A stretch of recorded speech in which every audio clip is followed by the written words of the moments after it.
네, 김경호 국회예산처장 직무대리님이 오셨습니다. 마지막으로 오늘 세미나 주최자인 박상철 국회 입법조사처 처장님께서 오셨습니다.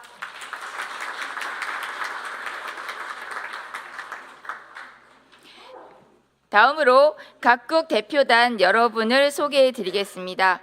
21개국을 알파벳 순 국가명으로 호명하면 각국 대표단 여러분은 일어나셔서 성중께 인사하여 주시기 바랍니다. 소개해 드릴 때마다 따뜻한 환영의 박수 부탁드립니다. Let me introduce each delegation in English. Delegation from Algeria. Please stand up and say hello. Please stand up, say hello. Thank you.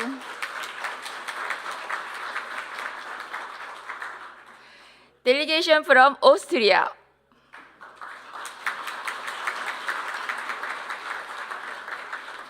Cambodia.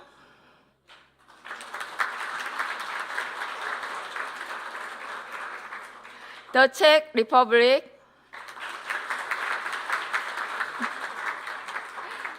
Delegation from EPRS.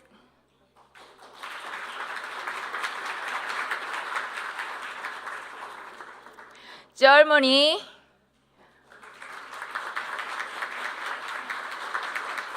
Thank you. Indonesia.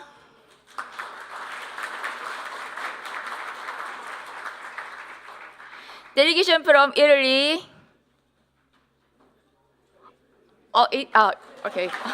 Sorry. Delegation from Latvia.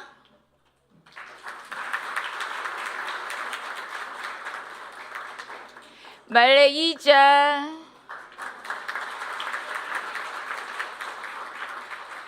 Delegation from Mongolia.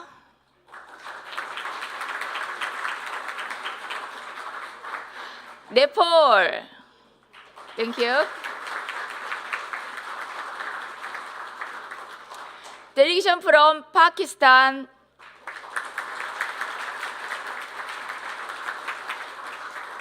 Thank you. The Philippines.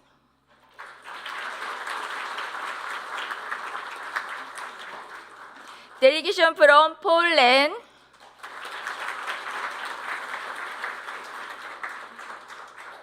Thailand.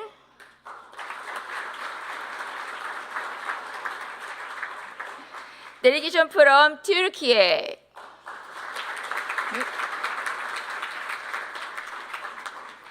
Uganda.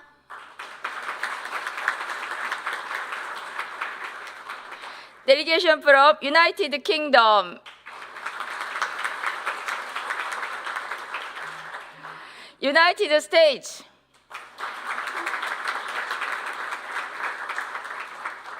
Lastly, Republic of Korea.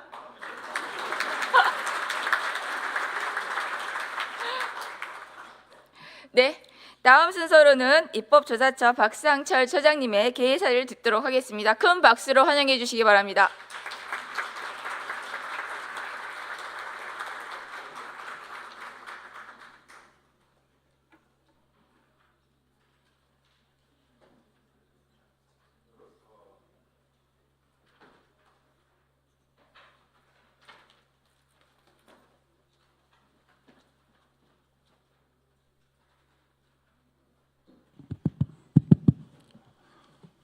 여러분 반갑습니다. 대한민국 국회 입법조사처장 박상철입니다.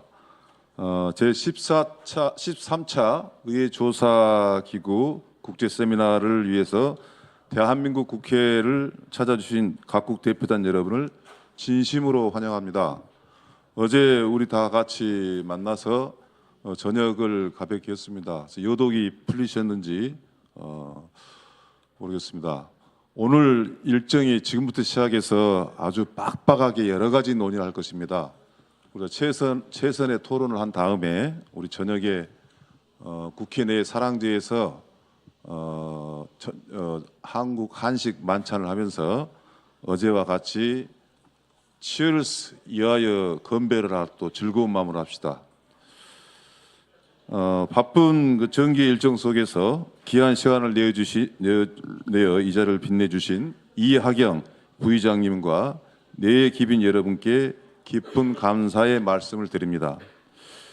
2007년에 설립된 의회조사기구 국제세미나를 개최하고 있는데 코로나 시기였던 2020년과 2021년을 제외 국대표단으로 시작해서 이 세미나가 이제는 전 세계 20개국 이상이 참여하는 전문가들이 한자리에 모여서 의정활동 지원의 경험과 지식을 나누고 공통된 자리에 된 것을 매우 뜻깊게 생각합니다.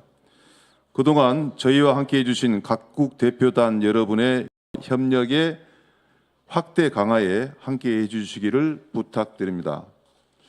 세미나 주제는 조사기구의 전문성 제고와 관련된 사항 중에서 국회 입법조사처 구성원들의 의견을 수렴해서 신중하게 정하고 양질의 입법 지원 서비스를 위한 입법영향 분석을 세미나 주제로 선정하여 분석의 제도화에 많은 관심을 가지고 있어서 작년에 이어 연속적으로 세미나 주제로 삼았습니다. 과학적으로 예측 분석하는 코리아 세계 여러 국가와 우리의 입법영향 분석 경험을 공유한 바 있고 이번 국제 세미나에서 이번 세미나의 경우 한국 문화를 동시에 경험할 수 있도록 세심하게 3일 조선시대 1월 오봉도의 상과 오늘 만찬에는 국악 공연과 함께 한식으로 식사를 할 예정입니다. 저희 국회 입법조사처는 세계 각국 의회조사기구와 네트워킹을 한번 먼 길 마다하지 않고 기꺼이 참석해 주신 각국 대표단 여러분께 깊은 감사.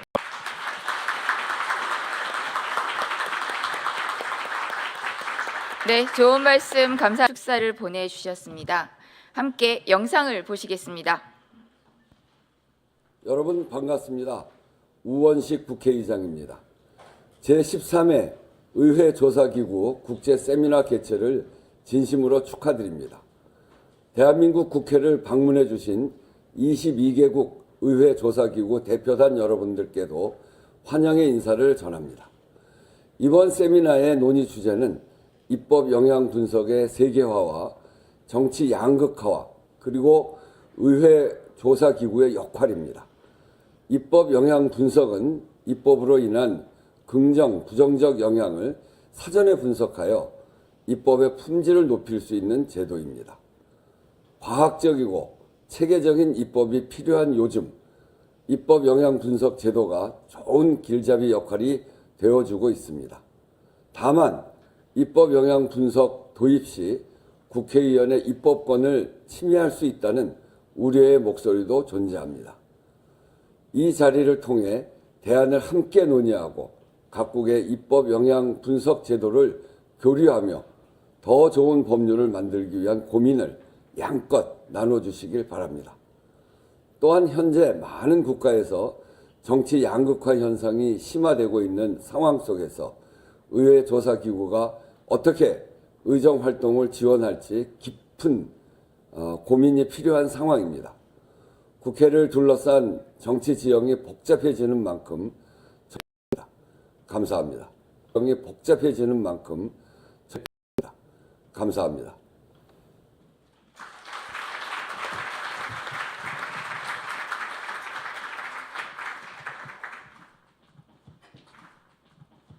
순서입니다. 국정감사 일정 중에도 어렵게 시간을 내시어 먼 곳에서 오시느라고 고생. 외교를 플랫폼으로 자리 잡은 오늘 세미나에 참석해 주신 네팔 대표단께 특별한 환영 제고를 위해 2007년 정원 65인으로 확대되었지만 더 많은 자료를 분석하고 연구해야 하는 오늘날을 만큼 매년 개최해온 국제 세미나도 대한민국 국회에 쭉 발전할 수 있기를 기대합니다. 특히 이번 세미나는 정치 양극화를 심도 있게 논의할 예정입니다. 오늘 세미나가 입법 영향 분석 제도를 운영하는 각국의 경험과 지혜를 공유하며 입법 영향 분석을 입법 과정에 정착시키는 중요한 계기로 만들어야 하겠습니다. 이 자리를 빛내기 위해 찾아주신 모든 분들의 건강과 행복을 기원드리고 박상철 처장님 이하 국회 입법조사처 직원 여러분 노고에도 깊이 감사드립니다. 고맙습니다.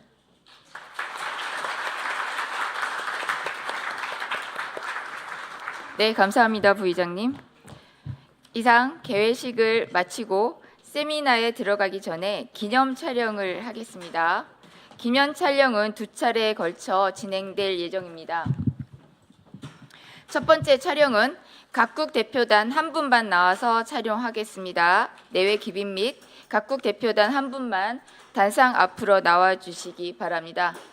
For the first photo shot, only one member each delegation come to the front of the stage. Only one member of each delegation. Please.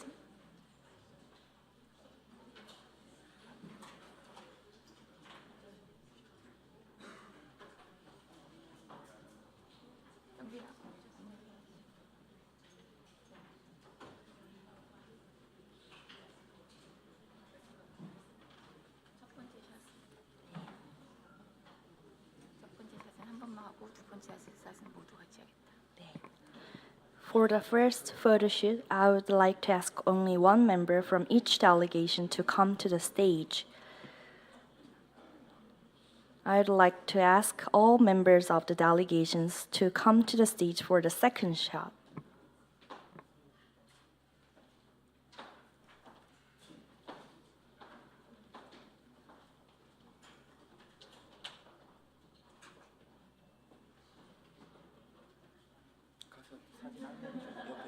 옆에서 국장님 사진 뭔 말을 하는지 빨리 붙어서 얘기를 해줘. 빨리.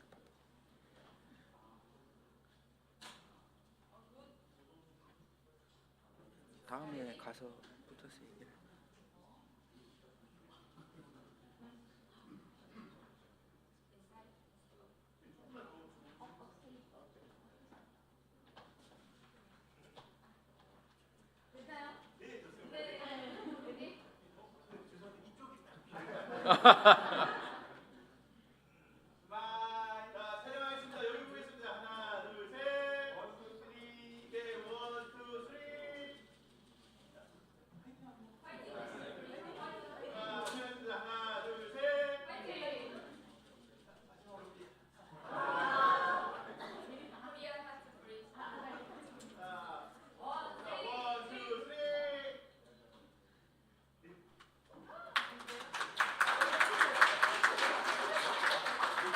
기다리라고 말을 기다려.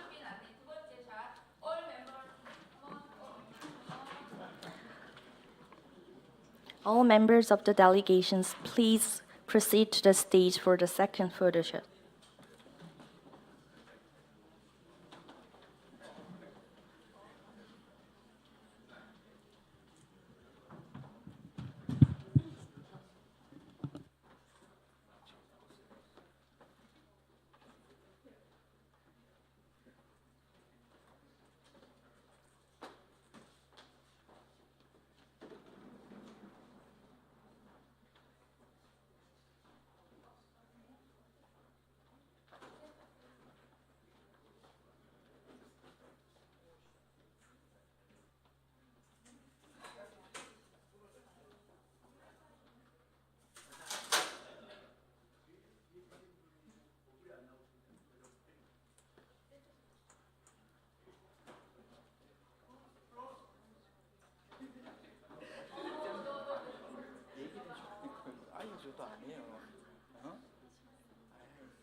네, 감사합니다. 개회식에 참여해 주신 내외 귀빈 여러분께 다시 한번 감사 인사를 드립니다. 그러면 세미나를 위해 잠시 장례 정돈을 하도록 하겠습니다.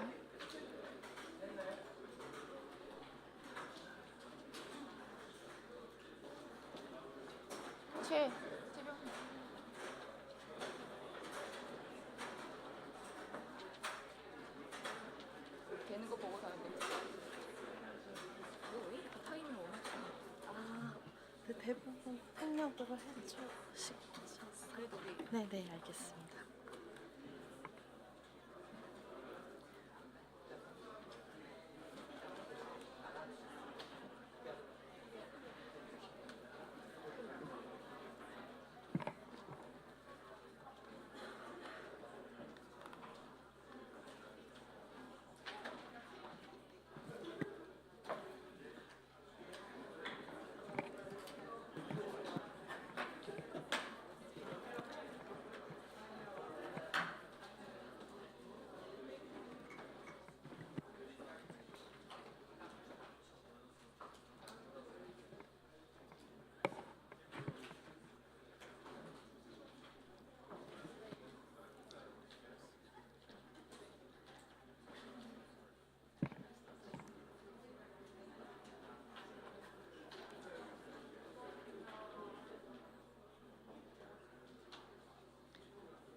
May I have your attention, please? Session 1 will soon begin. May I ask the session moderator from Korea and presenters from the EPRS, Mongolia, Czech Republic, the Philippines, Thailand, Austria, and Cambodia to proceed to the stage. Thank you.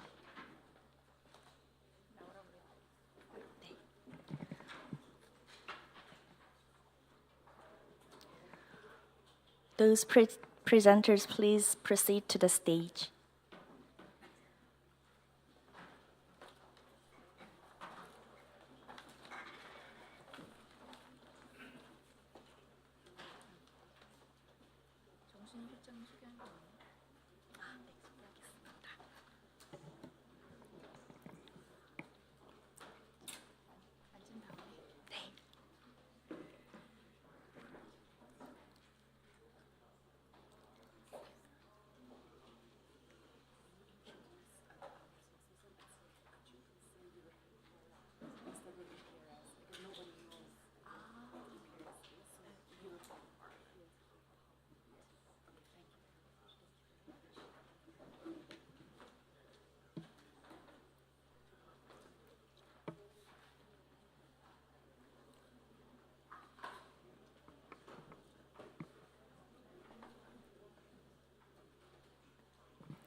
I will now turn the microphone over to the moderator of Session 1, Ms. Jang Soo-nim, the Director General of the Politics and Administration Research Office at the National Assembly Research Service. Hello, everyone. As introduced, I am Soo-nim Jung from NARS, Director General of Politics and Public Administration Office. I am very honored to preside this session. Before the presentation, let me introduce the speaker. When I call the name, please give big applause for welcome. First, from European Union, Anders Lamussen, Director General of EPRS.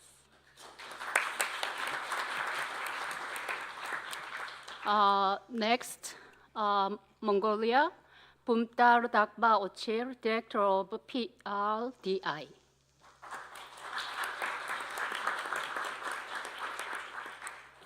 Next, from Czech Republic, Legal Advisor of Department of General Analysis.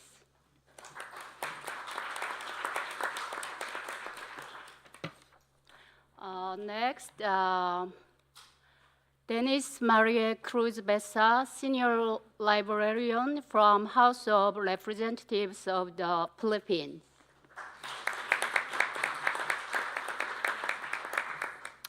Next, from Thailand, Priyawan Swanson, Parliamentary Official of Academic Service Bureau.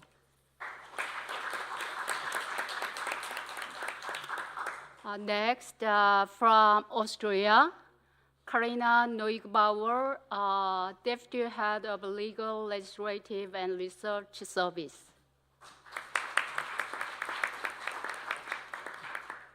Then from Cambodia, Has Kuniori, Deputy Chief of Research Office on International Relations Affairs. Finally, from NARS, Ho Sok-jae, Legislative Research Officer.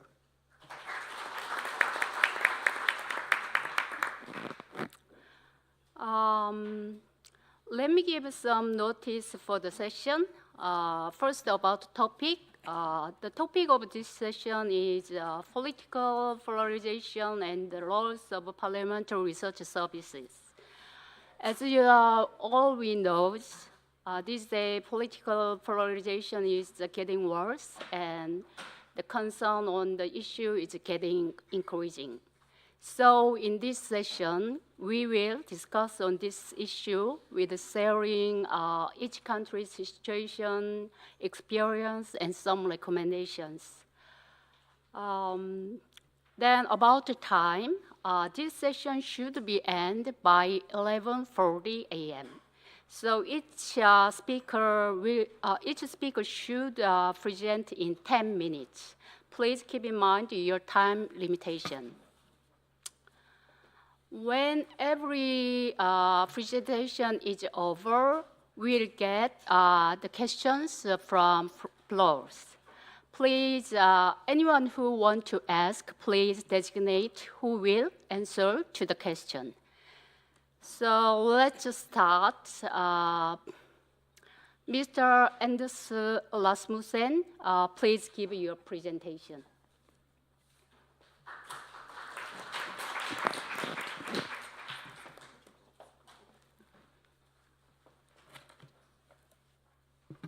Good morning, everyone. I hope you're still awake. So I'm very pleased that I'm the first presentation, so at least I will have your full attention before we all suffer from sleep deprivation.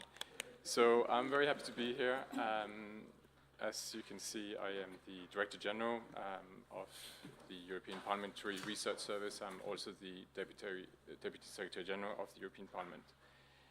I'll present a little bit the situation of the European Parliament, which is of course unusual in this setting, given the fact it's a transnational parliament. So to that extent, it differs from the other presentations.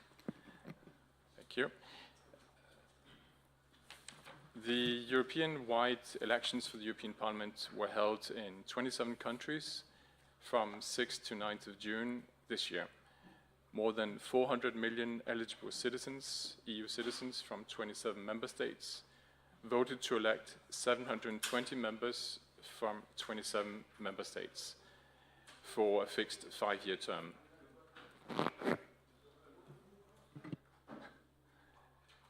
In this term, the European Parliament has 15 more seats than in the previous legislature. The number of seats were increased in order to take into account the demographic changes in Europe.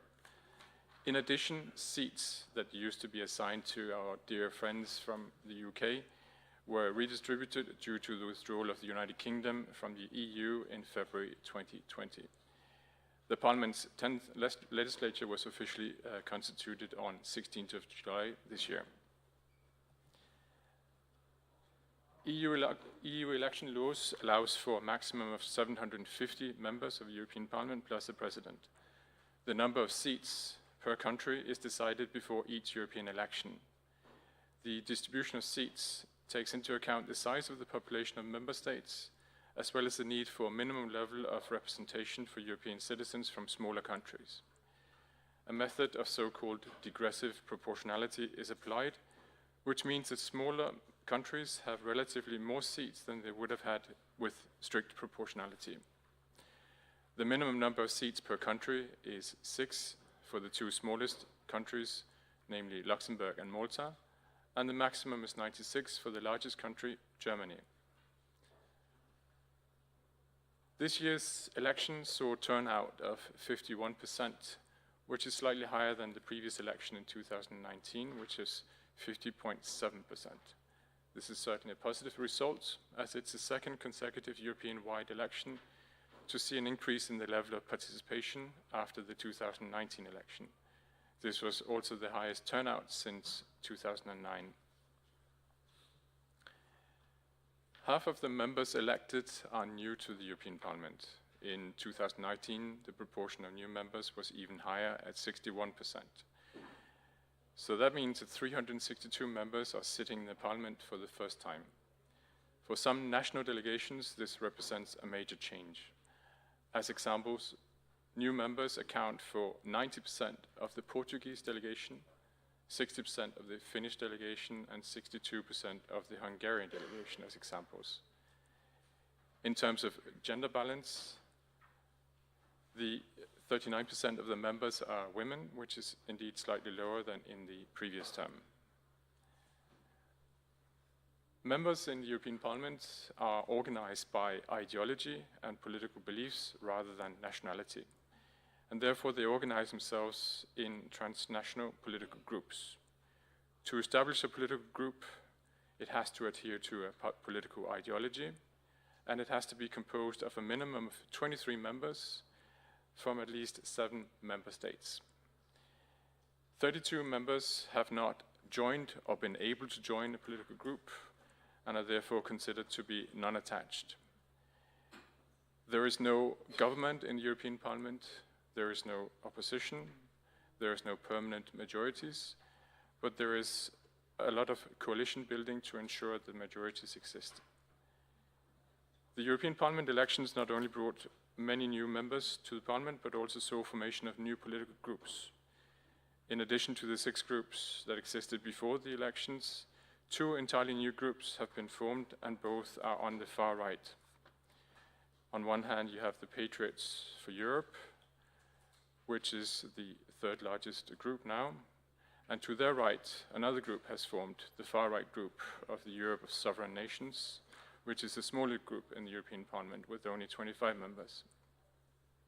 So to sum up, the new Parliament has 720 members, of whom some 233 members, or 1 in 3, are fundamentally anti-European or Eurosceptic to a certain extent. This creates a divided political environment. Coming to EPRS, which is the European Parliamentary Research Service, it was created more than 10 years ago, in fact 11 years ago, in 2013, and was loosely modeled over the US Congressional Research Service. It currently has more than 300 staff. Its mission is to empower members and committees with knowledge and expertise, thus contributing to the Parliament's effectiveness and influence as a political institution. To this end, EPRS provides independent, objective, and authoritative analysis and a comprehensive range of products and services, which are backed by specialist internal expertise and knowledge sources in all policy fields. The 3 main components of EPRS work are the Members' Research Service, whose central role is to provide confidential replies to questions of individual members, of which some 3,000 questions are answered every year, and to prepare proactive publications available for the whole public. The second part is in our Impact Assessment and Foresight division, where we work to strengthen the Parliament's institutional capacity for oversight of the executive at different stages of the legislative and policy cycle, from the initiation of EU laws and policy to its implementation and enforcement. And the third part is the library services, which gives access to knowledge sources for the parliamentary community.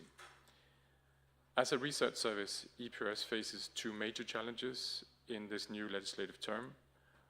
On the one hand, the high number of new members, half of which of the Parliament is new, and a divided political environment in which EPRS has to serve, with 1/3 of members being Eurosceptic. So the first part, the new members. As half of the members are new and therefore have no knowledge, or at least only a very limited knowledge of EPRS, we need to reach out to these new members and promote our services and products. We need to build recognition among them so they are aware of the wide range of services we offer and can make good use of them. These new members will face a steep learning curve and understand how committees work, how plenary works, how EU legislative procedures work, and how legislation is adopted, as well as how the working arrangement with the other EU institutions. EPRS will strive to support this learning process, answer more questions, and provide more detailed responses and explanations. The second challenge is the divided parliament. How can we work effectively in a divided parliament where there are strong anti-European voices? And how can we, EPRS, maintain a strong role in such a political environment? The guiding lines that we have is that we provide independent, objective, and fact-based knowledge support. We serve all members, regardless of their political affiliation or their ideology. And we support evidence-based policymaking at all stages of the policy cycle. So, as I said, we provide members of the European Parliament and parliamentary committees with independent, objective, and fact-based knowledge support. By statute, EPRS cannot provide political or legal advice. We cannot write speeches for members. Political advice is the responsibility of the political group's advisors, and the Legal Service of Parliament, which is a separate entity, can provide legal advice. When there are different views on a matter, we present all views so as to give a complete picture. We serve all members of Parliament, regardless of their political affiliation. We serve non-attached members too. We are client-oriented and responsive to the needs of members and regarding requests for research, analysis, and information.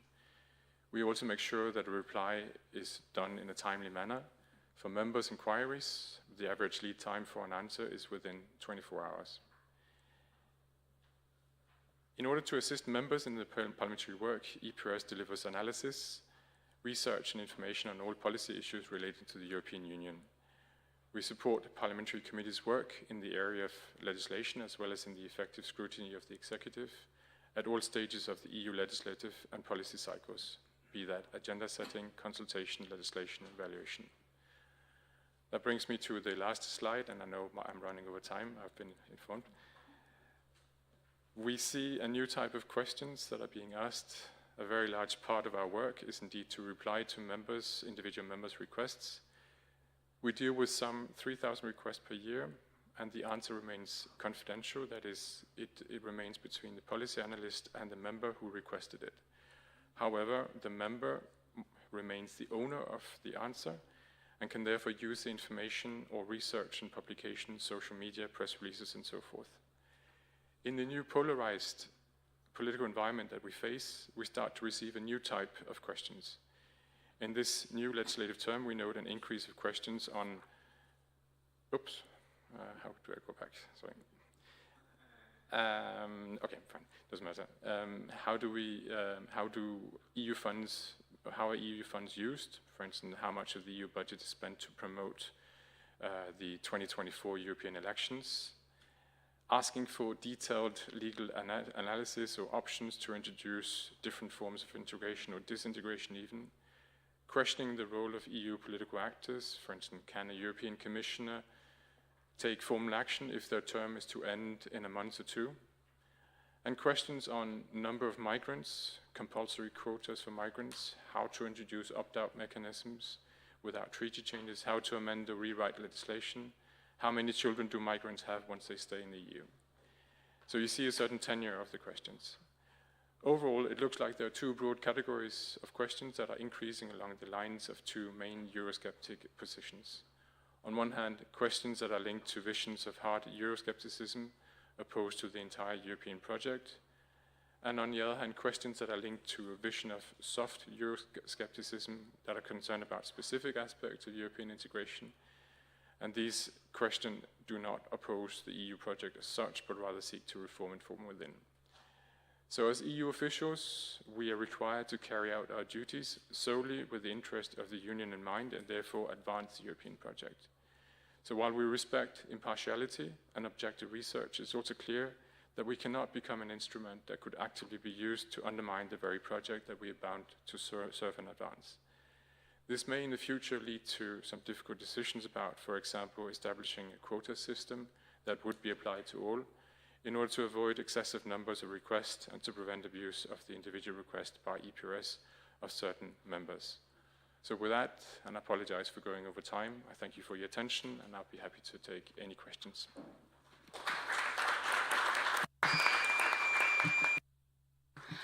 Thank you for the good presentation. With the time limitation, I'm going to skip my the summarization. I think you catch all things from Mr. Rasmussen. So next Puntar Dakba Ochir from Mongol Parliamentary, please give your presentation.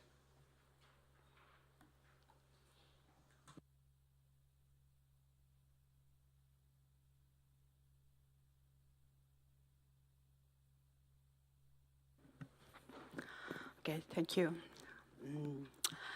Good morning, all of them guests, researchers, and organizers. I'm from Mongolia, and my name is Bomder. I'm director of Parliamentary Research and Development Institute of Parliament of Mongolia. Okay, I will now briefly introduce the I manage of institution. Okay. Our institute was first established in 1999, and this year has been a big change for us because as 2020 for parliamentary elections, Mongolia is set to begin a new chapter in its history of increasing the number of members of 126. Marking the first time this has occurred because we are starting from September 2024. Parliamentary Research and Development Institute has expanded and become an independent budgetary organizations. Okay. Okay. We have 4 departments. It's Management Organization Department, Parliamentary Development Department, Research Department, Training and Public Relations Department. Okay, our functions, our organization helps the Parliament by, first one is giving quick research, basic information to Parliament members. Next one is we doing independent studies and providing suggestions, organizing training for Parliament members, staff, and consultants, educating the public about Parliament and democracy. And last one is we are managing the Parliamentary Library. Okay.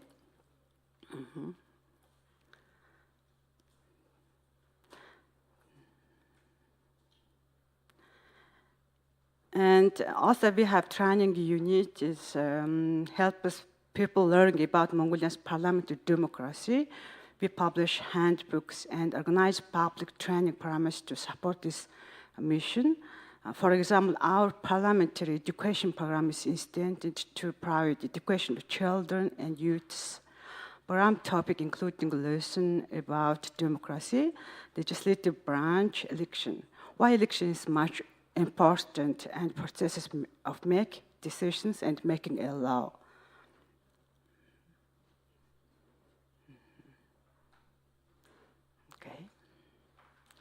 Okay, and then we are focusing topic of political polarization and the role of research service. Political differences are normal, but too much polarization can lead to conflicts. Our organization, Research Service, help members of Parliament make decisions based on facts instead of emotions, promoting better debates and preventing misinformation.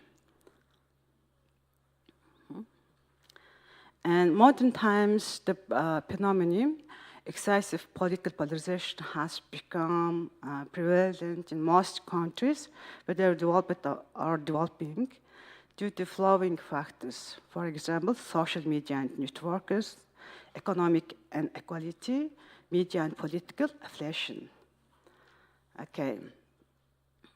Therefore, we follow the following rules, providing non-partisan, neutral information, and supporting evidence-based debates, enhancing the impact of the legislative processes, promoting accountability and transparency, correcting false and misleading information, and last one is bridging the knowledge and understanding gaps among lawmakers. Okay. And then we are faced with the following challenges, and politicians not always using research papers, maybe it's all the world, limited resource, financial, human resources, time, and domestic and foreign relations, cooperation.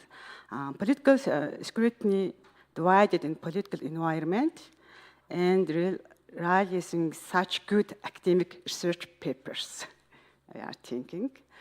Okay, thank you for attention. It's too short. Okay, 감사합니다.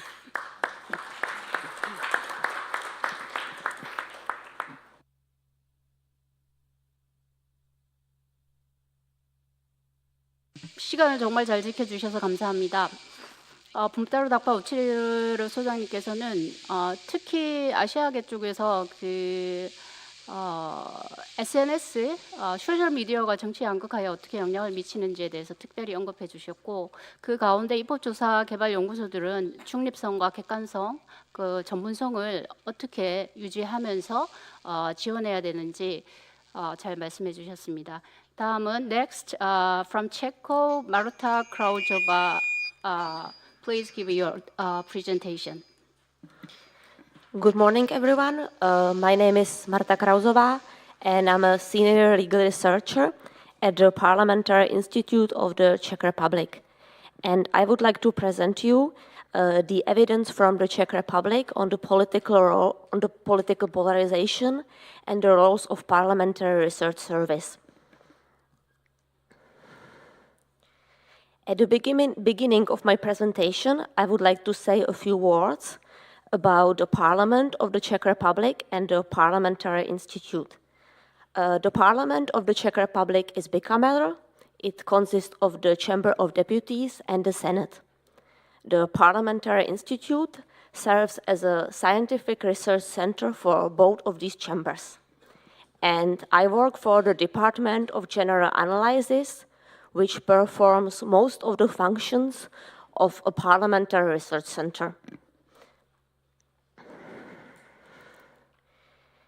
I would like to briefly remind the values of the parliamentary research as we all know them. And out of these values, I think that when dealing with political polarization, particularly impartiality, non-partisanship, and objectivity is important.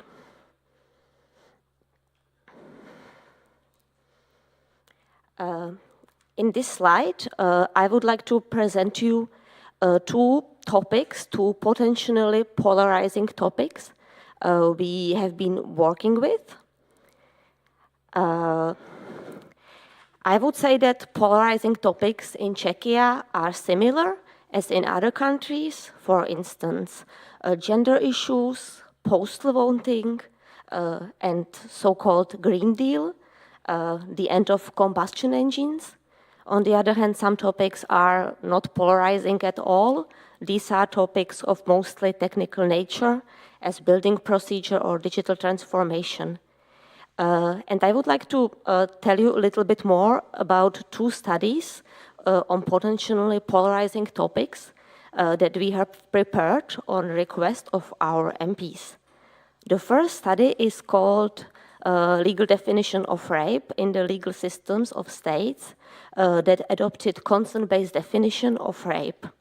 And the second one is Reservation to Ratification of the Istanbul Convention in Europe. As to the first study, many European countries has recently modernized their rape laws, and they introduced a consent-based definition of rape. That means that the defining element of the definition of rape is the absence of consent. And the group of MPs wanted to introduce a similar definition in Czechia. So they were asking us basically for arguments in support of this consent-based definition. The other topic, the other study, the reservations to ratification of the Istanbul Convention, is a bit similar when it comes to a subject, because for the context, the Istanbul Convention is a short name for the Council of Europe Convention on Preventing and Combating Violence against Women and Domestic Violence. So it also concerns gender issues. And unlike in the previous case, in this case, we were approached by a group of mostly conservative MPs who were seeking arguments against the ratification of this convention, and they were asking us about possible reservation to this convention. Okay, the next slide. So I would like to talk a little bit more about the first issue, the legal definition of rape. And in this slide, you can see the timeline of the first issue, because our study was only a part of a broader political and legislative process, which resulted in the end in adopting the new definition of rape. So I will take you very briefly through the process, because I'm aware of the fact I'm probably already running out of time. So first, the first study on the topic was requested from the Czech Research Service, from the Parliamentary Institute in 2021. It was requested by a group of mostly female MPs, so it was a cross-party initiative. Later on, the subcommittee on sexual and domestic violence was set up, and the members of the subcommittee, they asked us for a revised and extended study on the same topic, and also 2 seminars with participation of foreign experts on the topic were held at the Chamber of Deputies. In 2023, the government presented a bill to redefine the rape definition, and a year later, this bill was adopted unanimously by the Chamber of Deputies. So no one voted against it, only one MP abstained from voting. So what I wanted to show you on this example is that in the end, the redefining of rape wasn't polarizing at all, and a broad political and public consensus was found. So this is interesting, and I would say that it was thanks to a cooperation of mostly women MPs, cross-party cooperation, who were advocating for it. And also, the topic was very well communicated to the public. As you can see, there were several seminars on the topic, so the public and other politicians, other MPs, they had a chance to get acquainted with the topic. And the Parliamentary Institute, our research center, we participated in this process with our expertise. Okay, the next slide is showing an excerpt from the executive summary of this study on definitions of rape. But I think I'm running out of time, so I would just make a comment that we were trying to be as impartial, as objective as possible, and to give to the MPs a full picture of the issue, not only the arguments that they wanted or that they were seeking for. Okay. Now I would like to talk a bit about the second study, the second example. This issue concerned the reservation to ratification of the Istanbul Convention. And in this case, our clients, the group of mostly conservative MPs, they want information on how to make reservation to this convention, while ratifying it. So we gave them all this information, but at the same time we were open about possible legal consequences of such reservation and about possible negative reaction of other states, of other signatories. And here I would like to say that in contrast with the redefinition of rape, the ratification of the Istanbul Convention has been truly polarizing topic, and it was heavily debated, and I would say it's still polarizing.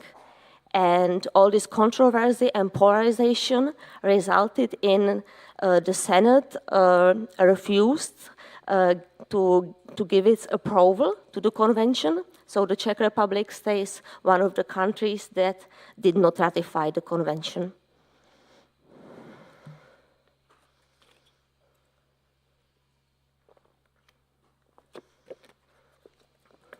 I have left 2 slides.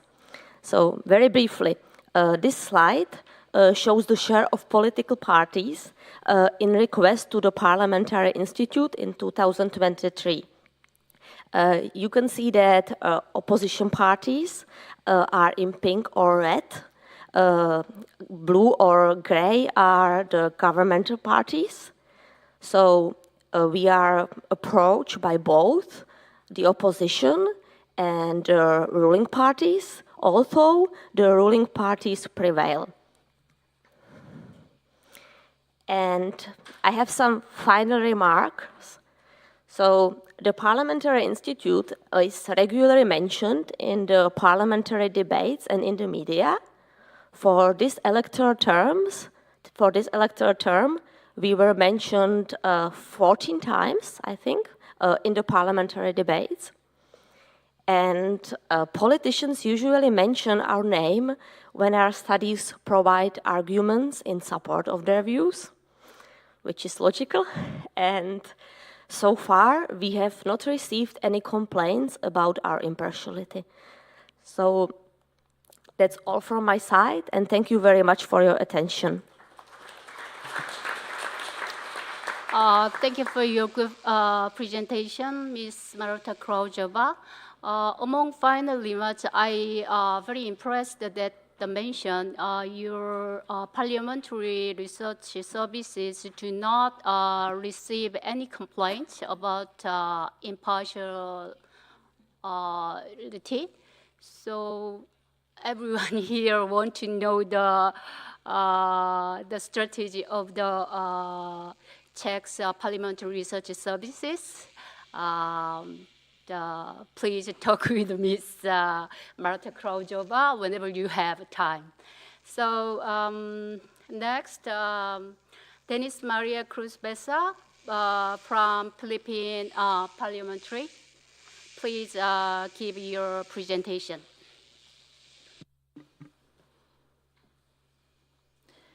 안녕하세요. My name is Denise Marie Cruz Betia, one of the senior librarians at the Philippine House of Representatives, Legislative Information Resources Management Department. Today, I will be sharing how the Philippine House of Representatives addresses political polarization through the provision of legislative information resources and services.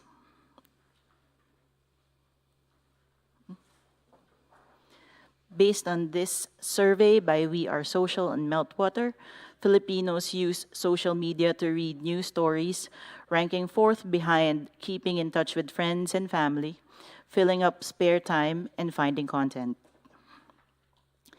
The same survey pointed out that Filipinos spend most of their time using TikTok, Facebook, and YouTube.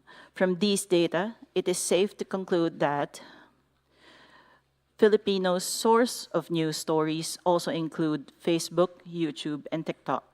However, since content is contributed by several people, it may be challenging to verify the accuracy of the information posted on social media, especially for the ordinary Filipino. Thus, several versions of unverified information proliferated without difficulty. These then caused the divide between several political factions among Filipinos. Political polarization in the Philippines has increased significantly in the recent years, resulting to notable differences in people's beliefs and opinions. The rapid spread of misinformation, particularly via social media and other online platforms, frequently contributes to this growing divide. As a result, people tend to group themselves into opposing sides, making it harder to find common ground or have constructive discussions about important issues. Misinformation and disinformation have fueled political divisiveness in the Philippines. According to research, false news has a significant influence on political discourse, causing a skewed perception of facts and weakening faith in democratic institutions. However, libraries and archives play a role in the political discourse through the provision of information. Libraries and archives provide neutral venues where people may access a wide range of knowledge that is devoid of political prejudice. Libraries and archives can bridge the differences between divided groups by providing a forum for alternative perspectives to be appreciated. And the value of archives in maintaining accurate records prevent historical narrative distortion and guarantee access for future generations. Librarians and archivists also have roles as custodians of information. We have ethical duties to provide accurate and impartial information while maintaining professional standards. We also navigate the challenges of censorship, political influence, and public expectations while guaranteeing that information is accessible to all. Librarians and archivists also have the duty to empower the public to seek out and use accurate information. We educate citizens on how to critically evaluate the information encountered, prevent misinformation dissemination, and cultivate a more informed and engaged populace. The Philippine House of Representatives has made initiatives to combat political division. The Congressional Policy and Budget Research Department provides policy advice, technical assistance, and research to support socioeconomic legislation and governmental collaborations in the Philippines. The Legislative Operations Department's Reference and Research Bureau prepares background materials and drafts bills upon the request of House members. In the midst of these two essential departments is the Legislative Information Resources Management Department, which is primarily composed of the Legislative Library and the Legislative Archives. The role of the LIRMD is to provide legislative information and other related resources and services to House members, the House of Representatives community, and the general public. The LIRMD provides several services, including research assistance, compilation of information resources, and access to online databases. LIRMD staff are always ready to provide research support to clients, especially if clients cannot determine which resources are relevant to their query. Our services are available to all through the LIRMD portal on the House of Representatives website. LIRMD also has an information service that informs its stakeholders of the library's newly acquired resources. LIRMD also compiles information resources, creating info packs, legislative performance records, and pathfinders. Our staff meticulously review LIRMD resources to provide compilations that will aid our clients with their research. The LIRMD also provides access to online databases. As in any library, online databases complement print resources. The Legislative Information System, or LEGIS, is an in-house database created by the LOD that allows access, retrieval, and saving the structured information of bills and resolutions, including their history and current status. Further, the library is currently subscribed to local databases CD Asia Online and the Electronic Supreme Court Reports Annotated. These subscriptions were carefully selected and acquired to ensure the provision of additional references to our clients. Last August, we concluded a community-wide free trial of databases to determine which of the following available database subscriptions in the market can best support their research. New subscriptions for the next fiscal year are now underway. Moving forward, the LIRMD suggests to employ the following strategies to continue providing accurate information in order to mitigate political polarization. Number one, strengthen libraries and archives to enhance access to diverse perspectives.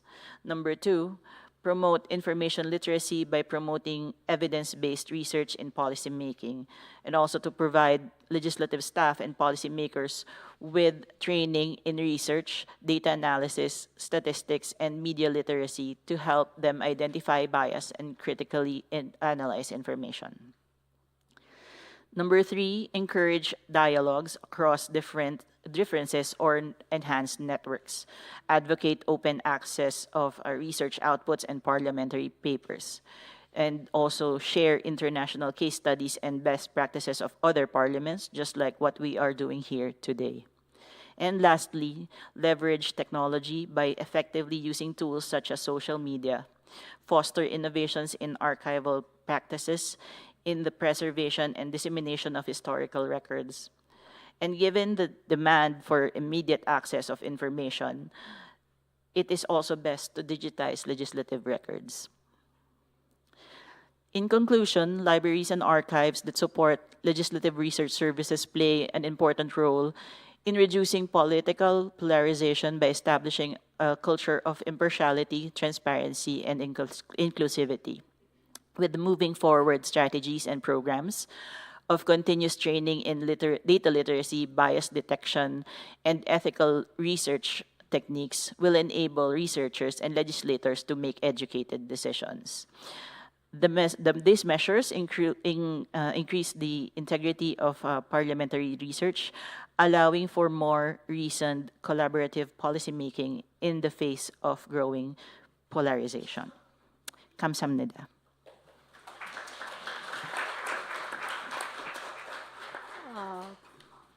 Thank you, Ms.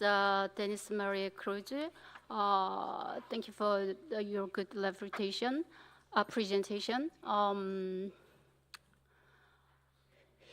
She addressed well HLEP initiated to mitigate polarization and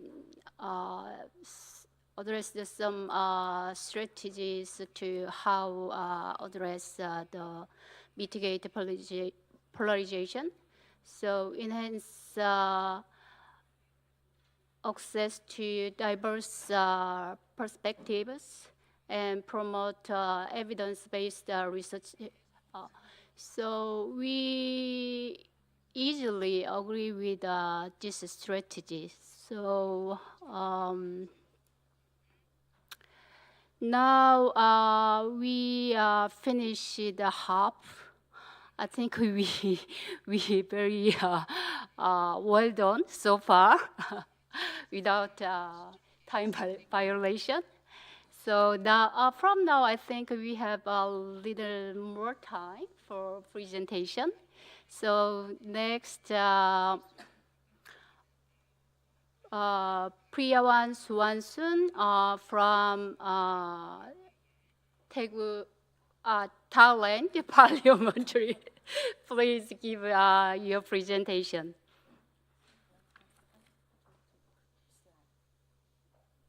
Slide, please.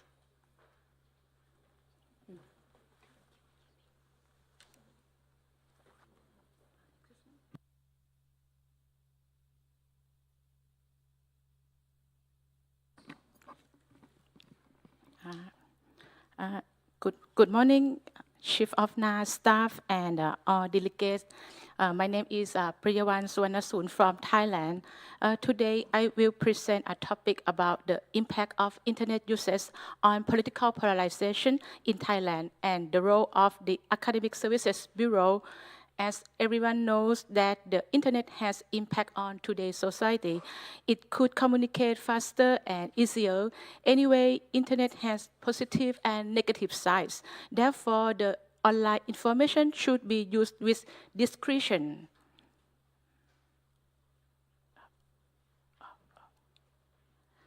I will present the outline as below. Total 7 topics. The internet uses in Thailand, political polarization in Thailand, the use of internet and political polarization in Thailand, factors contributing to political polarization on the internet in Thailand, the role of Academic Services Bureau, products of Academic Services Bureau, and the last, suggestion to prevent extreme political polarization in Thailand. First of all, the overview from survey of this year show that back to 10 years ago, the number of users of the internet increased almost 300%. But after 2021, users are still increasing a bit slowly when compared between 2024 and 2023 and 2024, just growing only 0.1%. Top 5 main reasons for using the internet are finding information, keeping up to date with news and events, watching video, TV shows and movies, finding news idea or inspiration, and researching how to do things. A general definition of political polarization in Thailand can refer a divided society where individuals tend to gather or interpret information news selectively. They choose only certain sources that align with their political ideology and oppose political opponents.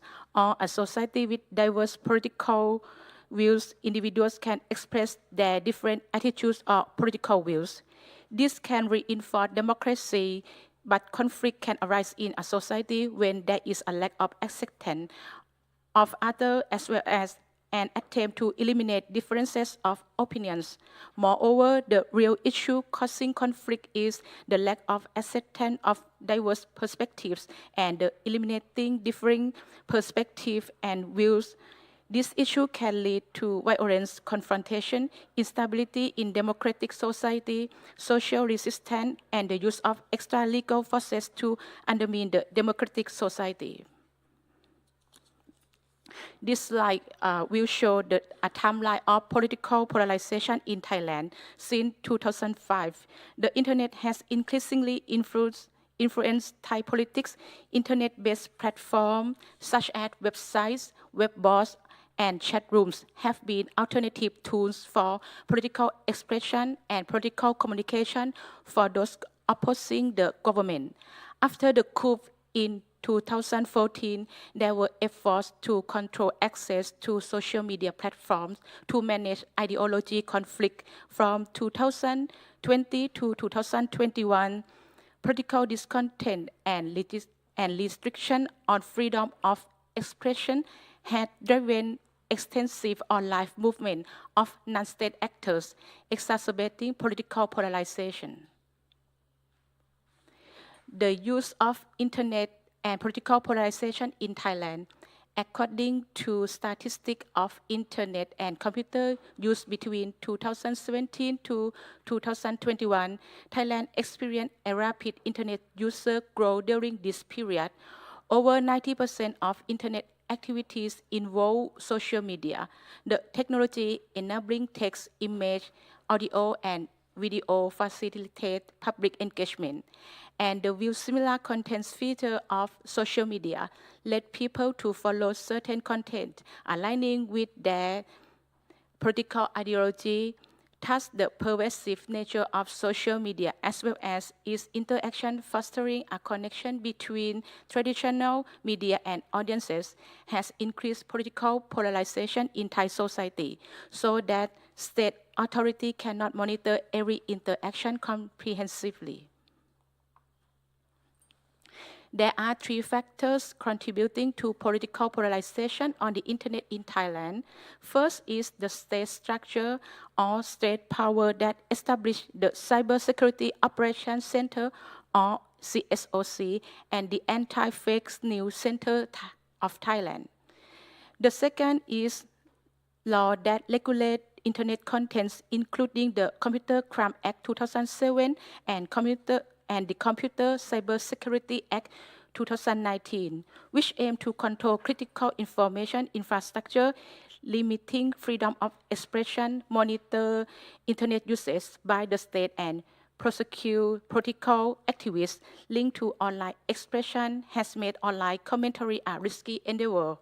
The last one is a political actor behavior algorithm favoring like-minded content reinforced bias and extreme viewpoints and later create binary opposition in the country such as democracy versus dictatorship, conservative versus liberal. Therefore, political parties and activists have increased the use of technology and online information operation in political campaigns in order to present extreme polarization to gain more support. So we will look back of the role of Academic Services Bureau. That's what we do.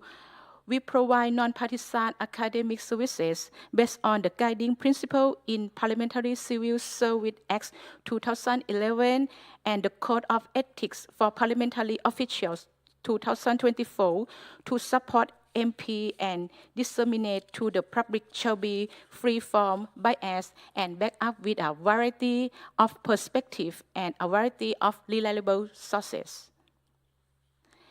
The Academic Services Bureau sets a vision as to be an excellent academic and legislative information service center to support the mission of the legislative institution and promote public participation in democracy. So we are determined objectives and strategy related with a vision, especially academic documents, are standardized and reliable, as well as managing information resources systematically, up-to-date, quickly, and accessible, also developing academic services to be quality, standard, and respond effectively to needs of parliamentarians. Nowadays, there are 6 products of Academic Services Bureau. Also, we provide academic services as requested by MP. We make our products in the same standard under the guideline of academic writing. The guideline of academic writing contains with the first is skills and expertise of academic writers that have knowledge enough for making documents, type of research or academic writing for MPs, that data must be accurate, free from bias, meet their needs and on time, including presenting data in an interesting format such as infographic that is make it easy to understanding. The method of academic writing has 5 important steps: determining the topics to be written, researching and surveying information, planning the plot, presenting information, and checking for accuracy. And the last one is academic ethics, by not creating false information or misinformation or not plagiarism.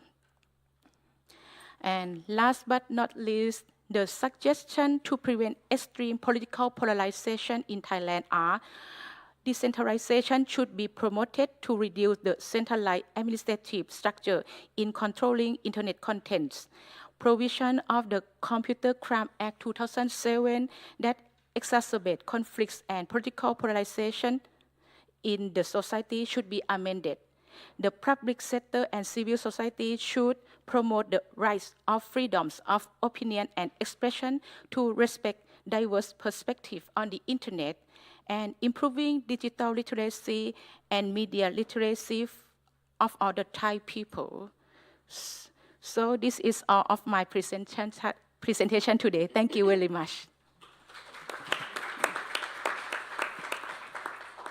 Thank you for good presentation, Ms. Priyawan Swanson. She addressed internet usage impact on political polarization, and then suggested some strategy to prevent extreme political polarization. And among them,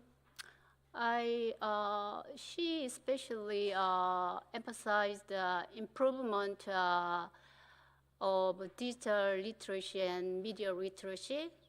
And this day, as we know well, false information flooding in everywhere. So improvement digital literacy and media literacy is very important issue, even in Korea. Our National Assembly members prefer to deal with this issue in sessions. So thank you for the good suggestions. And next, Karina Neubauer from Austria. Please give your presentation. Good morning. My name is Karina Neugebauer, and I'm the Deputy Head of the Legal, Legislative and Research Services in the Austrian Parliament and the Head of the Department of Public Law and Legislation. I'm very pleased to be here today and to have the opportunity to speak on the topic of political polarization and the roles of Parliamentary Research Services. As we have heard before, evidence-based and strong expertise is very important in a polarized political landscape. In my presentation, I will identify the particular challenges that exist or could arise in this context from an Austrian perspective. May I ask you to skip the next few slides? I have included them only for orientation, and I would like to start with this slide that shows how the political landscape in Austria has changed over the last 80 years. The graph shows the composition of the National Council, which is the main chamber in the Austrian Parliament. In Austria, the colors are associated with the political parties represented in Parliament, so-called parliamentary groups. At the beginning of the Second Republic, there were only two big parties in Parliament. Since 1986, there have been 4, 5, or even 6 parliamentary groups. On 29 September, a new National Council was elected. For the first time, a far-right party, the so-called Freedom Party, got the most votes. The newly elected National Council is going to have 3 larger parliamentary groups and 2 smaller ones. The 5 political parties represented in the National Council have some very conflicting attitudes, which may lead to more polarization in future. So polarization is increasing in Austria too. This is particularly noticeable in the plenary debates. For example, there are significantly different opinions on topics such as climate protection, housing, taxes, and migration. As these 2 graphs show, let's focus on the first one. It shows the very different opinions concerning climate change. The biggest party, the Freedom Party, doesn't worry much about climate change, while others rate this as a major concern.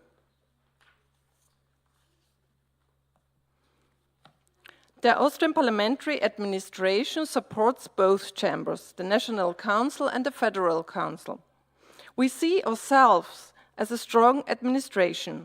We have a shared vision that is expressed in our purpose, which is out of conviction for a strong democracy. The legal, legislative and research services are part of the parliamentary administration. Our core principles are, among others, we are impartial and neutral and focus on providing evidence-based and sustainable expertise. Most of the 45 employees within the legal, legislative and research services are experts, legal experts, political scientists and economists. But we don't cover all state affairs. For example, we don't offer expertise in areas such as industry, labor or education. The special constellation is that the parliamentary administration is under the authority of the President of the National Council. Within the Austrian Research Services, only the Parliamentary Budget Office provides support to members of parliament at their request. Now I would like to speak about the challenging issues that the legal, legislative and research services face in a polarizing political landscape. The first point is recruitment. For us, it is very important to have experts with many years of professional experience in our teams. It is also important that these are persons who have no close ties to a political party. This helps to prevent any influence on the content. To achieve this, we carry out a complex recruitment process. Which leads to the second point. In a polarized political landscape, there is a risk of being suspected of bias. Therefore, opinions and studies must be reliable and accurate without any bias. So it is very important that we disclose sources, give understandable justifications, and argue in line with the current state of scientific debate. It is also a challenge that our information reach the MPs.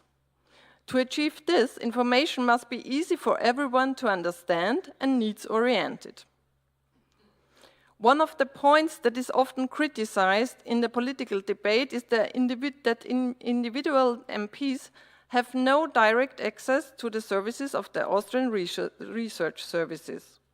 Drafts and expert opinions can be prepared only if they are commissioned by the President of the National Council, who, on the one hand, must be impartial, but on the other hand, is also a member of a parliamentary group.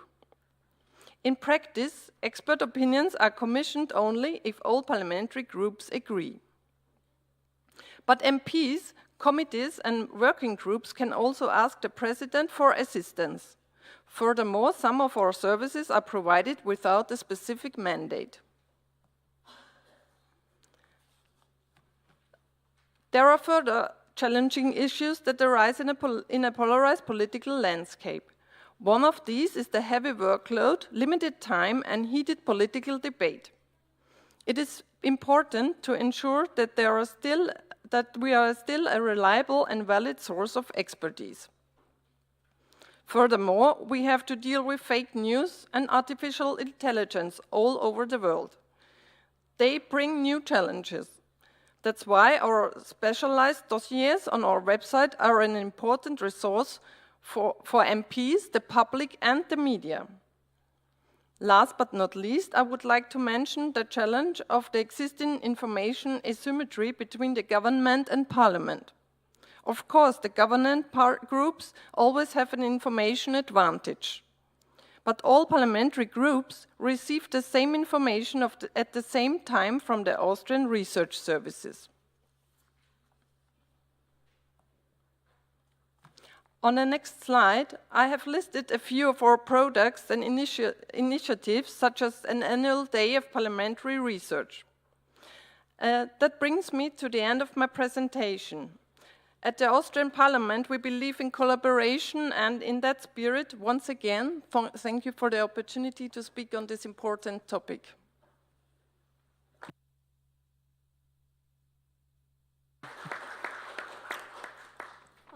Thank you for your good presentation. She presented specific cases of political and social polarization in Austria. And she also addressed the principles of the legal, legislative, and research services.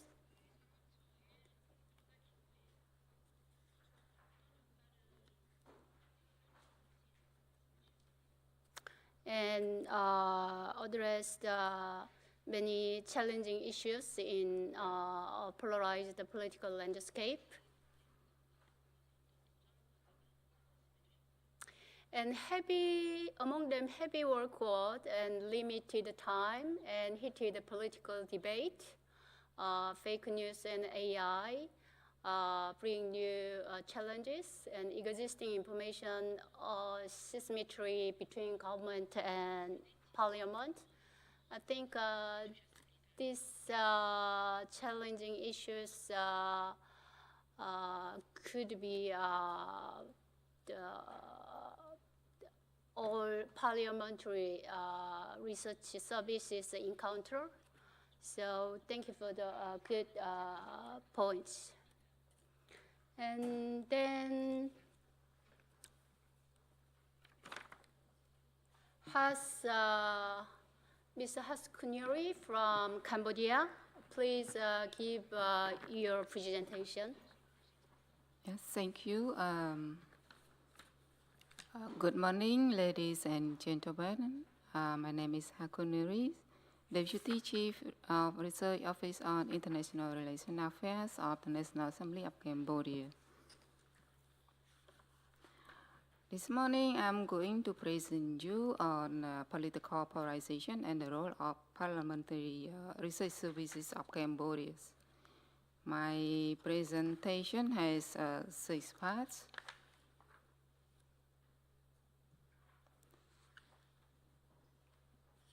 First of all, let me begin with a brief overview of political polarization in Cambodia.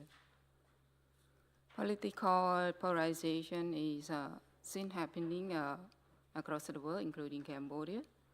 It affects to the development, since it causes hatefulness between peoples, and sometimes it causes hate crimes and violence. For example, between the supporters of political parties, especially during the election campaign. And moreover, it also causes division, and it establishes intolerance in Cambodian society, that the interaction is likely in a hostile manner. Political polarization operates in various forms. In Cambodia, the low level of trust in key institutions is seen as a sign of political polarization. Trust is a significant element in improving the behavior of cooperation. That lack of trust, collective problems had to be addressed, and people are unwilling to engage in society. For example, in the case of land dispute that involve multiple parties, weak parties may not file case due to lack of trust in the process, and the outcome, the cause are perceived as biased toward the rich or the powerful parties. This affects not only social cohesion, but it also affects political participation, which limit the government function effectively. Today, with these issues, Parliamentary Research Service has an essential role to do this through supporting parliamentarians in performing their roles as representative, lawmaking, and oversight the government.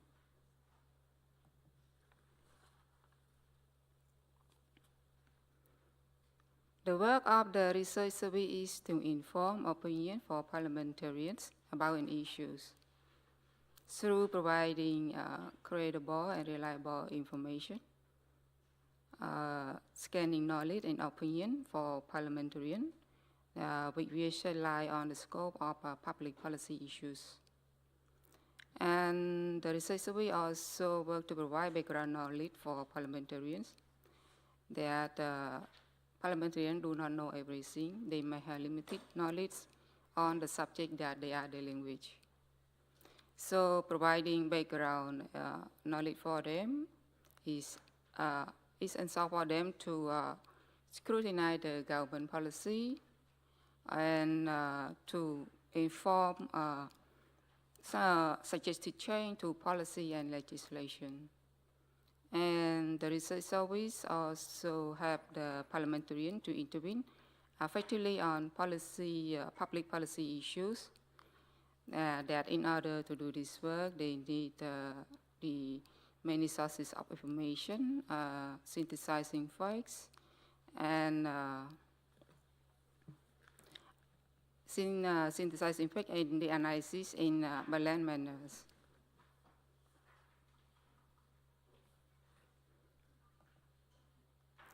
The research service is not only in helping parliamentarians in performing their roles, but it also have an impact in improving trust through facilitate to produce good legislative and laws be indirect and law be indirect and consequences that it require many possible many consequences that can be anticipated before adopting a law. The report that produced by the research service for the expert commission it include legislative impact assessment that people interests are taken into account. And the research service also have parliamentarians in making the government policy better. Through the research service, problem identified, policy option, and or remedy are proposed to the government policies. Parliamentarians need the information and the analysis from the independent source as a counterbalance to the government policy. For example, I joined the project on enhancing the local development in Battambang province, one of the provinces in Cambodia. The research paper that I worked on provided the current situation of local development, and the issue was raised to let the parliamentarian to know that the local authority use most of the allocated funds from the central government on physical infrastructures, not focused on social intervention. That in the province, while in the province has had some social issues such as crime, drugs, and human trafficking, etc., that threaten to the security of the local people. This information enabled parliamentarians had a discussion with the local authority to reconsider how to use the fund for both infrastructure and non-infrastructure in order to deal with and to prevent the increase of social issues. And parliamentary research also work to provide credibility and enhance public image for parliamentarians. Constituents may fear that their representatives are well informed, that the parliamentarians know some information in advance before meeting them about their concerns. This enhances the public image of parliamentarians in getting trust from the public. And in order to have a good impact, parliamentary research must be transparent, neutral, unbiased, and non-partisan. that all sides of issues are presented. The analysis is objective and factual, and the research service is accessible for all parliamentarians, regardless of who they are, powerful or less powerful, which party they belong to. In doing our works, the research service faces many challenges. That the first one is lacking of human resource. That some of the researchers still has a limited capacity in doing the research. And the second challenge is time constraint. That the deadline of some topic is very short, and sometimes the topic is very broad, and it is required to write in a short, brief, concise briefing for parliamentarians easy to understand. And we also lack of financial resource in preparing e-library to support the research.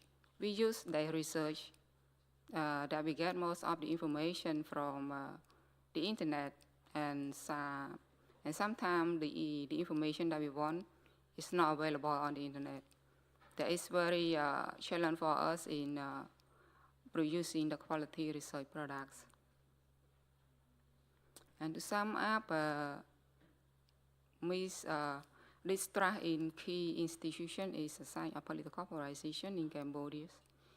It affects social cohesion.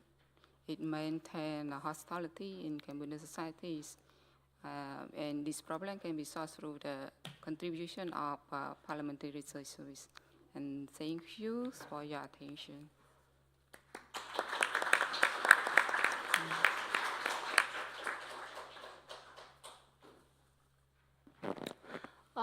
Thank you for your presentation, Ms. Haskunieri. She addressed the importance of the trust of key national institutions.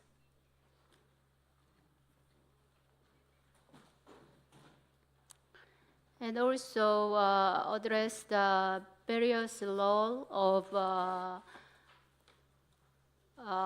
Parliamentary Research Services to improve the trust.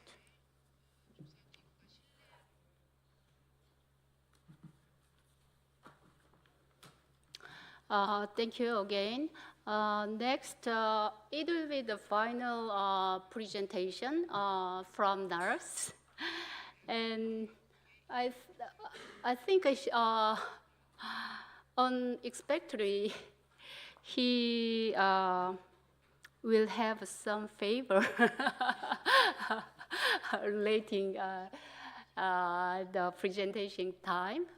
We have some more time.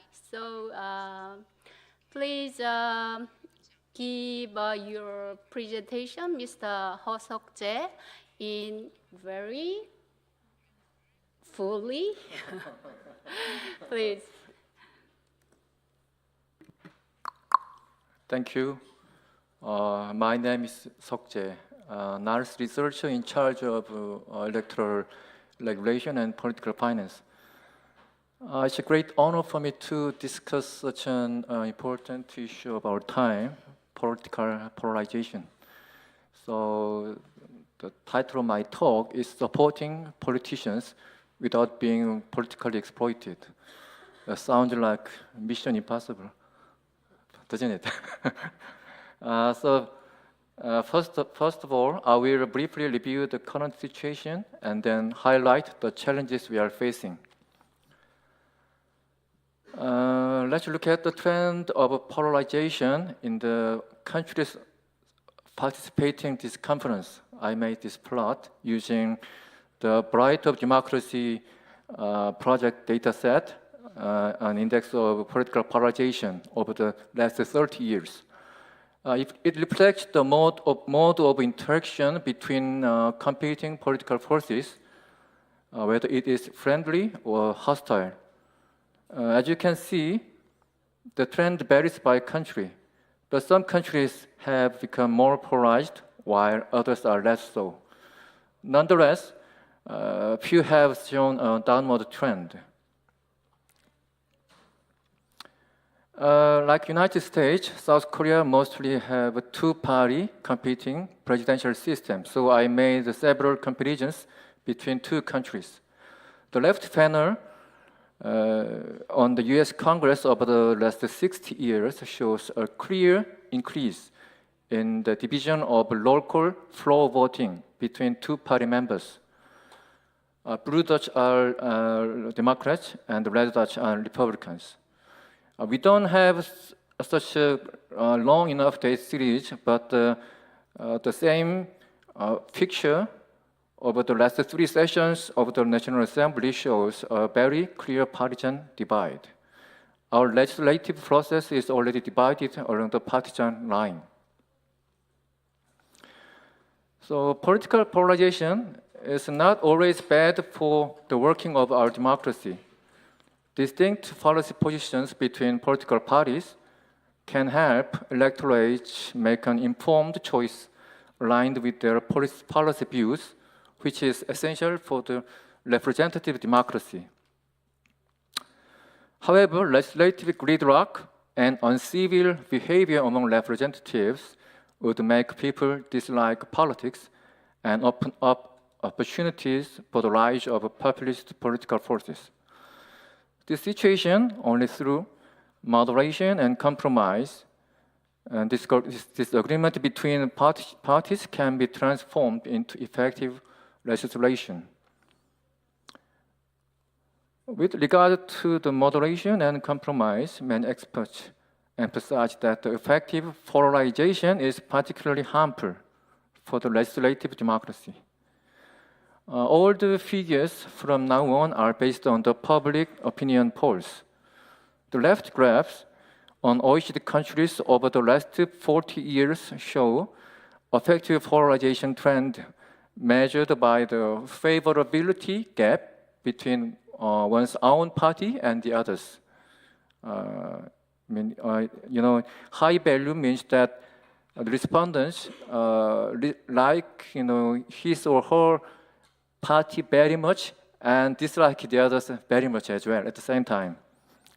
So, as you can see, countries like United States, Switzerland, France have experienced an upward trend, while countries such as Germany, Sweden, Norway, UK have seen a decline.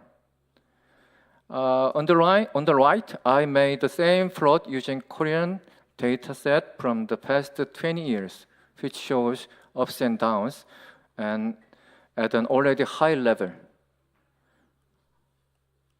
What about the left-right ideological divide? In Korea, using the most credible data sets of South Korea, I created a histogram from the left to the right by partisanship. Each of the left panel shows the ideological distribution of non-partisans, while the right ones are partisans. Non-partisans have remained steady, showing a bell-shaped distribution concentrated in the middle. It's a very typical distribution of ideology. But in contrast, as the red circle shows, during the past decade, polarization among party supporters has intensified. During the same period, party membership in South Korea has surged dramatically, reaching now 10 million membership in 2022. It is almost 20% of the total electorate. It's quite exceptional compared with other advanced democracies whose membership is declining. The left chart illustrates how job approval of the US president is split by Democrat, blue line, and the Republicans, red line, showing a consistently widening partisan gap. For example, incumbent President Biden, Democrats evaluate his job is very good, is about 86%, but Republicans is just 7%. I also made the same plot using Korean data covering last 10 years. Red dots are Conservative Party supporters and blue ones are Liberal Party supporters, maintaining a strong party divide. In South Korea, the partisan divide was always very deep. So, as you can see, 2017 was the notable exception in that conservative supporters withdrew their backing for President Park Geun-hye during her impeachment process. He was impeached in 2018. In this environment, lawmakers we serve often attempted to exploit our work for partisan gain. During the impeachment process, political tensions escalated, and the NARS was frequently asked to provide evidence to support or refute the impeachment claims. During the day, some lawmakers threatened to cut our budget. He is still the member of National Assembly now. And the picture below is our confidential document form, which is not supposed to release to the public, according to the National Assembly guideline. But the document examining the legality of the martial law review during the impeachment process was leaked to the most watched media by a lawmaker. This incident resulted in a significant backlash from the opposing parties, which was very challenging to our organization. So I try to illustrate the challenges we face with the chart on the right.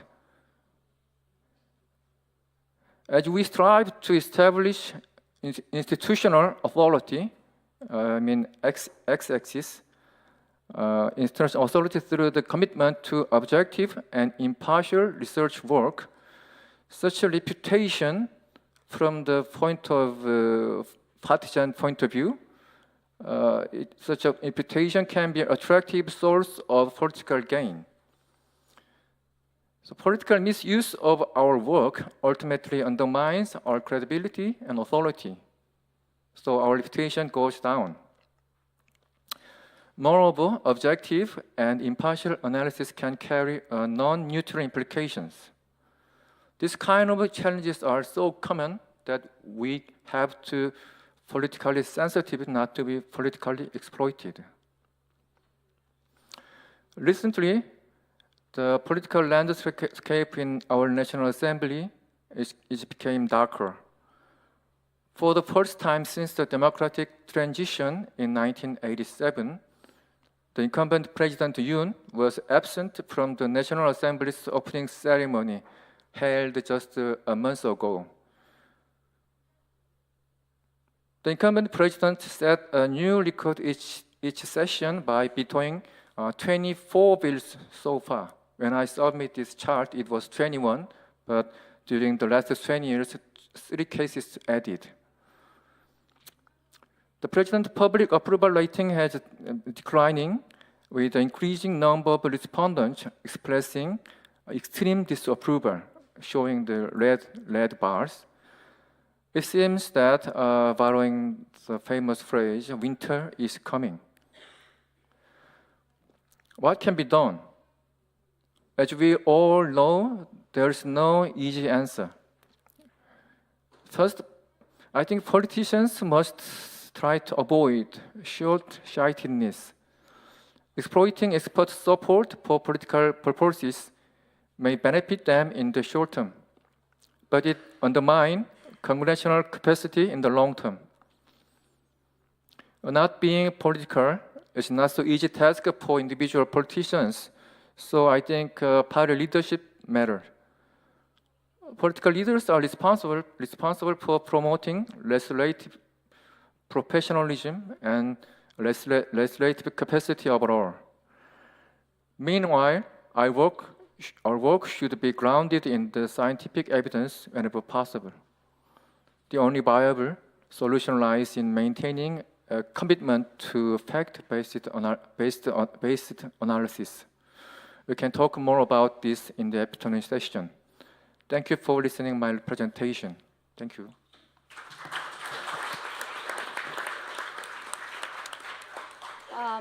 Thank you for a good presentation. He especially emphasized the importance of evidence-based legislation, and also Parliamentary Research Services has a key role to support the evidence-based legislation by presenting also evidence-based research. So especially NARS is operating a special team for evidence-based research. So if you have any interest to the team, please do not hesitate to ask us.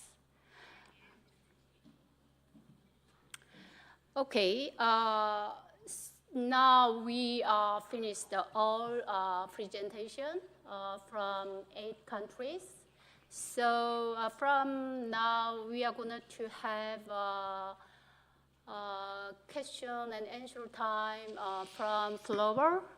So anyone who have a question, please tell us your name and country, and please designate who will answer to your question.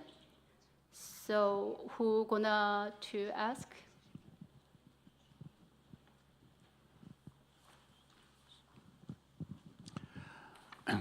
I'm Giovanni Rizzoni of the Italian Chamber of Deputies.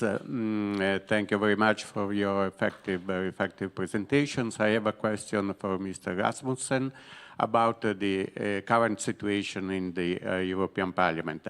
Well, you described two emerging phenomena. On the one hand, the high turnover, that is more or less half of the members are freshmen, are newcomers in the Parliament.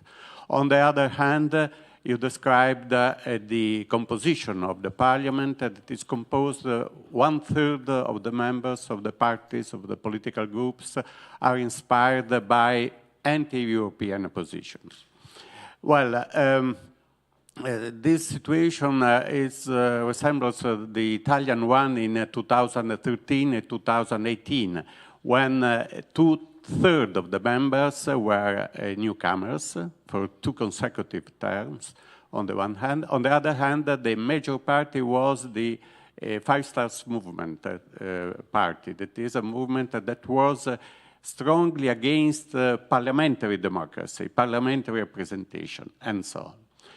Well, what we experienced was a kind of paradox. That is, the members of the Five Stars Movement, at the end of the day, were those who most relied on parliamentary administration in order to be effective.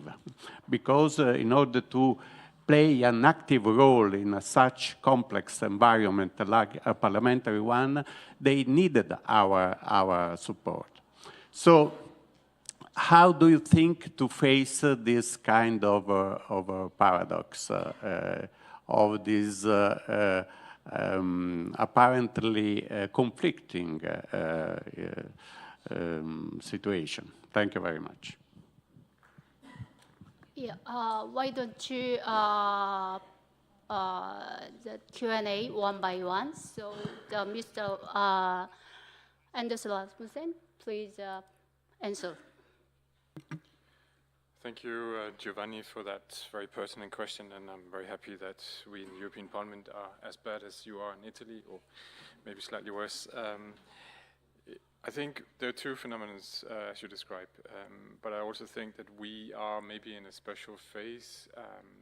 The Parliament was constituted in July, and since July, basically, Parliament's been spending time on constituting itself.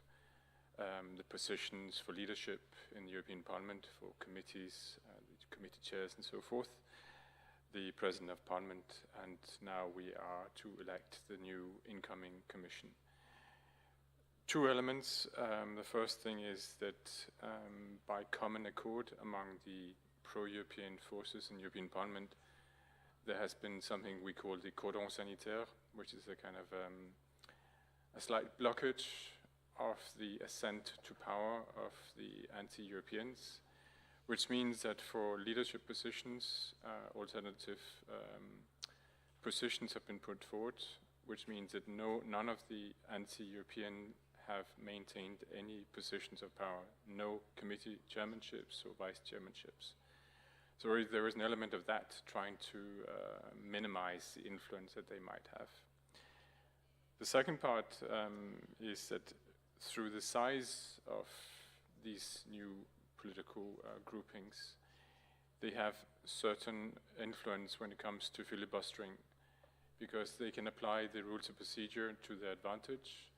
So while it might not affect in a permanent manner, they have the ability to at least create disturbances and create also political attention to their own activities. Whether that's going to be a long-term trend, I can't really say. But I would wager that over the course of the next 5 years, the real influence of the anti-European or the skeptic forces will be very minimal, at least when it comes to the legal discourse in terms of legislation, because they simply won't have any influence. But when it comes to creating attention to their political projects, it might be quite different, and that's of course part of an underlying theme in society of a kind of gradual slide towards more extreme positions, whether that is to the left or the right. So I think with that, I would say I'm not extremely worried about the actual influence, but I might be somewhat worried about the importance that they might have at a more kind of political level of attention. But I think also the 5 stars in reality also showed that you can be very boisterous and have some very strong political views, but in reality you have to rely on the more established elements, and that is also what we see with the questions that we see being raised to the PRS that we are trying to answer. That in reality some of the new forces don't have the structure necessary to have the capacity to raise the answers that they need, and they rely on us to do so, and that is indeed a problem.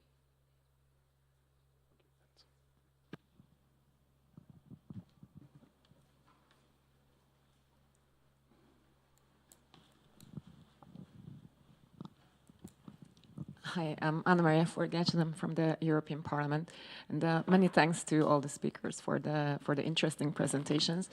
I would have a question to our colleague from the Philippines, Denise. Yeah, you talked about disinformation and how it contributes to the strengthening of polarization. And I was wondering if you do any kind of awareness raising campaign about disinformation among the members, and if you provide them any kind of trainings or products on how to detect fake news and misinformation and fake sources. Thank you for the question. Not about misinformation per se, but whenever there are people who ask us on, or if we are asked to recommend references that are more neutral than compared to others, we try our best to compile information resources that are neutral. However, you are asking about campaigns regarding we have this Learned It series that we give out trainings to the general public, to the House of Representatives community, and it ranges wide range of information, topics. Most of it are uploaded to our social media site so that others can have access to it. But then again, we will consider. The last series that we had is on AI, which we taught people on how to effectively use AI as a tool and not to drive everything, to let it control your work.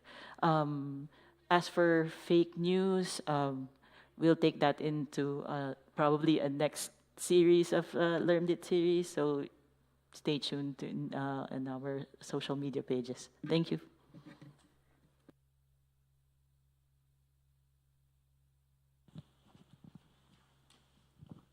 Thank you very much. Zimowicz Cieślik of the Polish Research Services, Bureau of Research of the Polish Sejm. I'd like to, first of all, I would like to thank to all of the speakers for the inspiring comments on the position of the Parliamentary Research Services in different countries. It's quite clear, and all accounts confirm this, that the cornerstone of the research services is the political neutrality, which is protected by various organizational and procedural arrangements. An overview of these arrangements, bluntly presented by all the speakers, reveals, however, that they are quite diverse, and there seem to be many very different perceptions of how to guarantee political neutrality in parliamentary research services. This observation leads me to a question which I would like to ask Mr. Rasmussen of the EPRS. On one of your slides, you indicated that your service does not give political or legal advice. Such statement might suggest that EPRS refrains from giving legal advice, as this type of advice always, at least to some extent, involves political reasoning. Have I understood you correctly? Is it indeed your position? Is legal advice inherently politically risky? Thank you.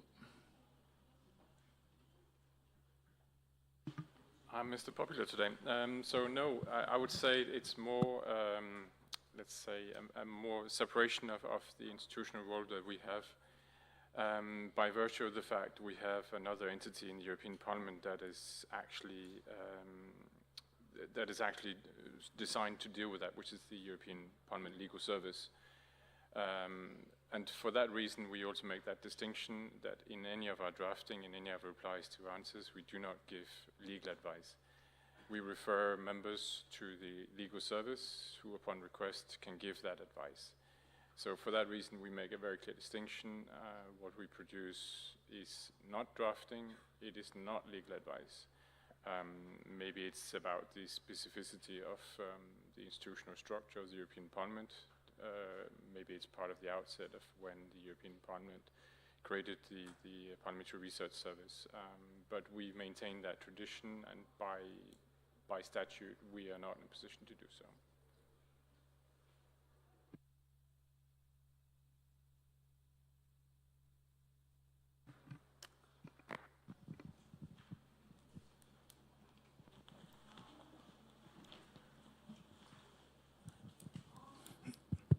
Hello, my name is Ahmad Sani Al Hussein. I'm head of Parliamentary Analysis Center in Indonesia. I'm interested in Karina. I'm interested about how you manage the recruitment for the professional researcher in your research area. How do you think about considering the career path of the research in your section also, in your unit also, instead of recruiting the professional one, as we know that the nature of the parliamentary works is quite different with other institutions, for example, executive and judicative. Probably you could describe it a little bit clearer. Thank you very much. Thank you for the question. Recruitment process is very important for us. So there is the recruitment process we have many people that are interested to work in the research services in the public, and we have written and oral tests, and we try to find the best of the best to work in Parliament.